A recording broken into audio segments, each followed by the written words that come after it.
तो study number 20 आती है हमारी, Ashok and Deepak. Question number 1 क्या कहता है हमारे को, by what date BSc should make payment for the machinery imported from Germany. अब आप फॉरेन से कोई भी मशीनरी इंपोर्ट करते हो तो आपको 6 महीने के अंदर अंदर उसकी पेमेंट कर देनी चाहिए। तो हम चेक करते हैं हमने मशीनरी कब इंपोर्ट करी थी। हमने जो मशीनरी इंपोर्ट करी थी वो करी थी 10/5/2020 को। तो 10/5/2020 से हमारे 6 महीने कब खत्म होते हैं, 10/11/2020। तो हमारा आंसर क्या आ जाएगा, 10/11।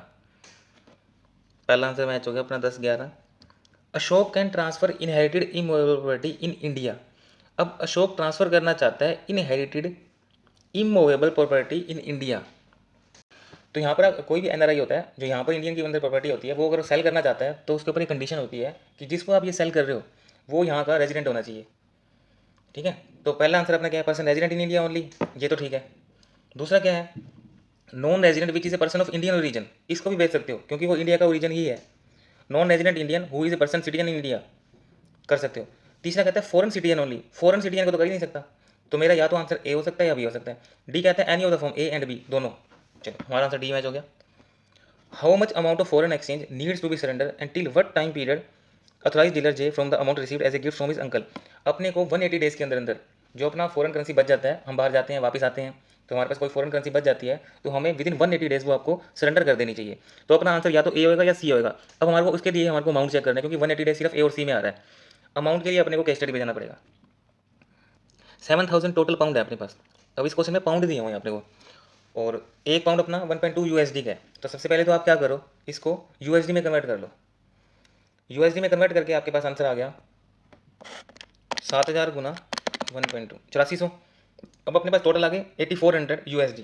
अब आपको पता है 2,000 USD आप रख सकते हो, 2,000 USD आप रख सकते हो, बाकी पैसा आपको सरेंडर करना है 180 दिन के अंदर। अब 8400 में से 2000 माइनस कर दो, 6400 बच गए। 6400 अपने पास USD बच गए। अब अपने को जो आंसर है ना वो दिया हुआ पाउंड के अंदर, तो मुझे इसको पाउंड में कन्वर्ट करना पड़ेगा। मेरा जो आंसर आया था वो आया था 6400 USD। अब इसको पाउंड में कन्वर्ट करने के लिए डिवाइड कर दूंगा 1.2 से वापस, तो हमारा आंसर आ गया 5333 पाउंड। तो हमारा आंसर मैच हो गया ए।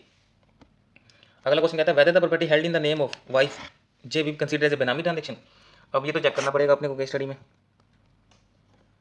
तो इनके अंदर क्या एग्रीमेंट हुआ था, the agreement of sale was signed between builder and J. J paid upfront 10% as booking fee of total amount 80 lakh rupees. Pay cheque got the until register got the unit register in the name of his wife. चाहे कोई दिक्कत नहीं, wife का नाम ले सकते हैं। अब इसने क्या करा, 8 लाख तो कैश दे दिया और बुकिंग फीस पे दे दी उसने 8 लाख, तो चेक से पेमेंट कर दी। और जो 72 लाख रुपये है ना वो कहता है मैं तेरे को इंस्टॉलमेंट में दे दूंगा। चलो कोई बात नहीं। सोर्स ऑफ विच 50 लाख रुपये तो उसके रेमनरेशन है जो BSc से इसको आए हैं, उसने कमाए हैं। और 22 लाख रुपये ना वो इनसाइडर ट्रेडिंग से पैसे कमाए हैं जो उसने पहले इनकम टैक्स रिटर्न में कभी भी नहीं दिखाया, यहाँ गड़बड़ कर दी। अब आधे पेमेंट तो ठीक है, बाकी पेमेंट जो रिमेनिंग अमाउंट है ना वो गड़बड़ कर दी उसने, इनसाइडर ट्रेडिंग करके पैसे कमाए हैं और इनकम टैक्स रिटर्न में उसने डिस्क्लोज ही नहीं करे थे पहले। तो पार्शली आंसर होना चाहिए अपना सी, आंसर मैच हो गया अपना। If the promoter accepted 10% booking fees from allottee bye entering into agreement for sale but not getting it registered. Rail act के अंदर 3 पेनल्टीज होती हैं। अब इसने क्या करा, एक नॉन रजिस्ट्रेशन की होती है सेक्शन 3 की, एक सेक्शन 4 की होती है। फिर कहता है कि अगर आपने कोई भी इस एक्ट के अंदर कहीं पे भी कोई गड़बड़ करी हो तो आपके ऊपर ये पेनल्टी है।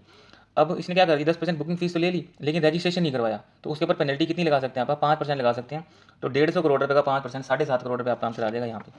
यहाँ पे 10% मत लगा देना, वो 10% की पेनल्टी तब लगती है अगर आपने रजिस्ट्रेशन ही नहीं करवाया। तो रजिस्ट्रेशन तो नहीं करवाया लेकिन कारण क्या है, वो 10% इसने और गड़बड़ भी तो कर रखी ना। इसने 10% बुकिंग फीस ले लिया लोटी से और रजिस्ट्रेशन करवाया नहीं, तो करके इसके ऊपर पेनल्टी 5% वाली लग गई। डिस्क्रिप्टिव क्वेश्चन पे चलते हैं।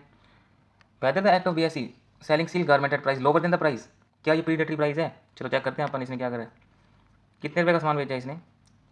अच्छा पहले इसकी कॉस्ट आती थी 300 रुपये और ये बेचता था 500 रुपये का, कोई दिक्कत नहीं थी। अब इसकी ना कॉस्ट कम होगी, टेक्नोलॉजी इसने यूज़ कर ली कोई, और इसकी कॉस्ट 180 होगी तो इसने मार्केट प्राइस 350 कर दिया। तो कॉस्ट से कम तो बेच ही नहीं रहा। प्रीडेटरी तो तब होता ना अगर कॉस्ट से कम बेच रहा होता, तो यहाँ तो प्रीडेटरी प्राइस है ही नहीं। तो यहाँ से आंसर चेक करते हैं आप, देखो आंसर आ गया नो। इन द गिवन के BSc reduce the price on the count of import. अब उसे सेलिंग प्राइस कम कर रहा है, कॉस्ट कम थोड़ी करी है, तो इसको हम प्रीडेटरी प्राइस नहीं बोलेंगे। तो इसके अंदर आप प्रीडेटरी प्राइस के बारे में लिख देना। और इन द गिवन के so the price is less than the competitive price but not less than the cost, cost से कम नहीं है भाई, ये इसको प्रीडेटरी प्राइस नहीं बोलेंगे आप। चलो क्वेश्चन नंबर अगला चलते हैं। Whether J can occupy the property during the period of provisional attachment if the adjudicating authority passes order confirm the provisional attachment of property made under section 5। PML act का section 5 होता है attachment का, provisionally attachment करी है। तो provisionally attachment में आप क्या करते हो, प्रॉपर्टी उसकी प्रोविजनली अटैचमेंट करिए तो कन्फिस्केटेड थोड़ी करी है आपने, प्रोविजनली अटैचमेंट ही करिए, वो प्रॉपर्टी को यूज़ कर सकता है, कोई दिक्कत नहीं है। डायरेक्ट क्वेश्चन है आपका, क्या जे ऑक्यूपाई कर सकता है प्रॉपर्टी को? बिल्कुल कर सकता है भाई, प्रोविजनल अटैचमेंट है तेरी, कर सकता है। What would be the residential status of mister Ashok financial year 19-20, 20-21 और 21-22? अपने को तीनों साल का अशोक का रेजिडेंशियल स्टेटस बताना है। तो Ashok got a contract from engineer consultant for a real estate project in Varanasi India. He comes to India, वो इंडिया के अंदर आया 3/9/2019 को। अब वो अपने को रेजिडेंशियल स्टेटस चेक करने के लिए अपन पिछले साल देखते हैं, 182 दिन से ज़्यादा होना चाहिए। तो अगर 19-20 का देखना मुझे, तो 18-19 में तो वो इंडिया में है ही नहीं। और चलो उसके बाद देखते हैं, afterward the contractual obligation were over builder he return back to London. London चला गया 12/3/2021 को, 12/3/2021 को चला गया to carry out the normal business, business करने के लिए ही चला गया। अब बिजनेस करने के लिए बाहर चला गया तो फिर अपने डेज मैटर ही नहीं करते पिछले सालों के। तो इसके ऊपर इंस्टीट्यूट के दो व्यूज़ हैं। अब इसके ऊपर इंस्टीट्यूट खुद क्लियर नहीं है, तो हम एक जो नॉर्मल वो ज़्यादा प्रोविजन ज़्यादा जिसके बेस पे वो लेता है ना, वो ये लेता है कि अगर कोई पर्सन फॉरेन से इंडिया में आया है, इंडिया में आया 182 डेज से वो ज़्यादा रहा इंडिया के अंदर, प्लस अगर वो 3 काम के लिए आया, यानी कि एम्प्लॉयमेंट के लिए आया, बिजनेस के लिए आया और अनसर्टेन पीरियड के लिए इंडिया में आ गया, तो उसका स्टेटस ना इंडिया का ही मान लिया जाता है, पीआरआई मान लिया जाता है। और वाइसी वर्सा यहाँ से कोई पर्सन बाहर चला जाता है इन 3 पर्पज़ के लिए, तो उसको PROI मान लिया जाता है। ठीक है, ये वाले बेस पे आप इसका आंसर देंगे इसी प्रोविजन पे। ठीक है, लेकिन इंस्टीट्यूट का कहीं कहीं ना कोई एक अल्टरनेटिव आंसर आ जाता है। तो चलो आंसर चेक करते हैं आप। पहले पर्सन रेजिडेंट की डेफिनेशन लिख देना पूरी, 182 दिन वाली बात लिख देना, वो 3 पॉइंट लिख देना वो बोले। ठीक है, सारा कुछ लेके he did not reside in India, 18-19 में तो वो रहा ही नहीं, ये आंसर तो अपना कोई दिक्कत नहीं, यहाँ पे तो पर्सन रेजिडेंट आउटसाइड इंडिया बन ही गया। उसके बाद वो 3/9/2019 को आ गया था इंडिया में, 31/3/2020 तक इंडिया में रहा, 211 दिन इंडिया में रहा पिछली फाइनेंशियल ईयर में। Also the purpose of stay उसका बिजनेस पर्पज था, तो यहाँ पे क्या हो जाएगा आंसर अपना, पर्सन रेजिडेंट इन इंडिया हो गया। अब तीसरे ईयर में डालते हैं आप, वो इंडिया के अंदर तो 12/3 को चला गया था ना लंदन, 12/3/2021 को रहा था, तो बहुत दिन लगा गया, एक 346 दिन इंडिया में रहा वो, 182 दिन से ज़्यादा है। अब इंडिया से जब वो बाहर गया, वो बिजनेस पर्पज़ के लिए गया था, बिजनेस पर्पज़ के लिए गया था, तो हमारे को 182 डेज देखने नहीं है, नहीं देखने, तो पर्सन अपना क्या हो जाएगा, रेजिडेंट आउटसाइड इंडिया हो जाएगा। तो अपने प्रोविजन के हिसाब से तीनों आंसर मैच हो गए अपने। चलो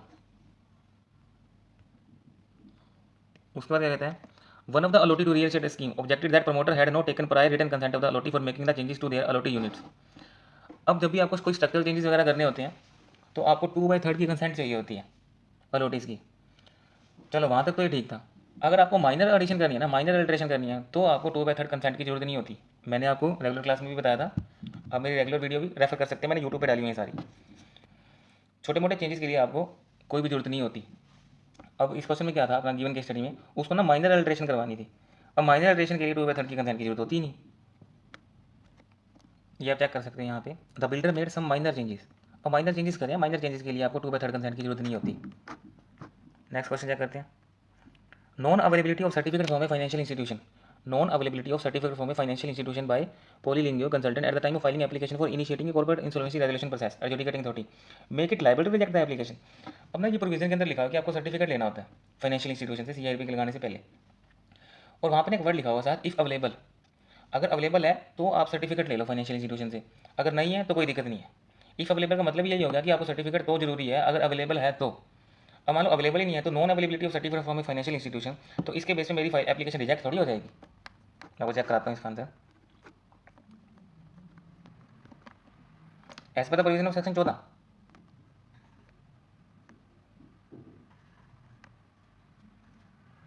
as per the section 9 of IBC, as per the section 9 of IBC क्या लिखता है देखो, a copy of certificate from a financial institution maintaining accounts of operational creditor confirming that there is no payment for unpaid operational डेब्ट by the corporate debtor if available, if available make it evident that such certificate shall only be submitted if such copy is available.